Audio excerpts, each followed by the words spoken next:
सब कहते हैं कोई सास कभी माँ नहीं बन सकती। वैसे तो वह भी एक माँ होती ही है, लेकिन अपनी बहू के लिए कभी माँ बनकर नहीं रह सकती।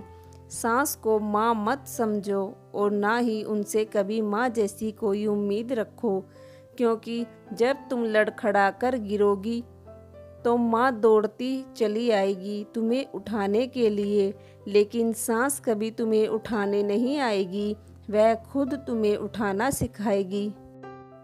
जब तुम पर या परिवार पर कोई मुसीबत आती है तो माँ हमेशा ढाल बनकर खड़ी रहती है, लेकिन सास तुम्हें आगे खड़े कर कर ढाल बन के लड़ना सिखाएगी।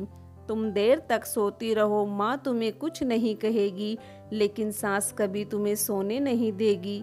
वह तुम्हें वक्त पर जगाना और सतर्क रहना सिखाएगी। तुम कितनी भी देर तक दोस्तों से बात करो, पूरे दिन फोन पर लगी रहो, माँ तुम्हें नहीं रोकेगी, लेकिन तुम्हारी सास तुम्हें हमेशा रोकती रहेगी, ताकि तुम एक जिम्मेदार इंसान बनो और वक्त की कदर करना सीखो। सबसे मुश्किल काम होता है परिवार को संभालना और उससे जुड़े रखना। इस काम के लिए सास से अच्छी टीचर कोई हो नहीं सकती, जो तुम्हें एक जिम्मेदार इंसान बनाती है और अक्सर खुद बुरी बनकर अपनी बहू के लिए भला ही सोचती है।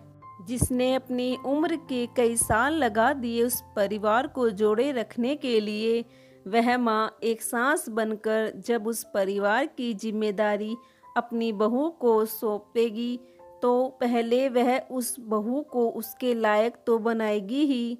हर सास अलग होती है, हर किसी का तरीका अलग होता है, लेकिन इरादा और नीयत हमेशा नेक होती है और अपने परिवार के लिए समर्पित होती है। वो तो सास को बुरा दिखाकर टीवी सीरियल वालों ने सास के लिए नफरत भर दी है, वरना पहले बहुएं सास के बारे में इतना भी बुरा नहीं सोचती थी। जो बहू सास के साथ नहीं निभा सकती, सास को छोड़ अलग रहती है, वह नहीं समझ पाती कि एक बिना डोर की पतंग को अक्सर हवा के साथ जहाँ चाहे वहाँ उड़ना होता है। अगर जीवन में ऊंचाइयों को छूना है तो हमेशा अपनी डोर से बंधे रहो, जो तुम्हें खींचेगी, मन चाही जगह नहीं उड़ने देगी, लेकिन तुम्हें कभी गिरने भी नहीं देगी।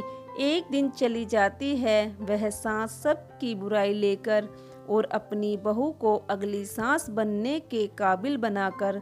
सांस इतना भी बुरा नहीं होती जितना बताया जाता है। सांस को सांस रहने दो, दूसरा कोई नाम ना दो।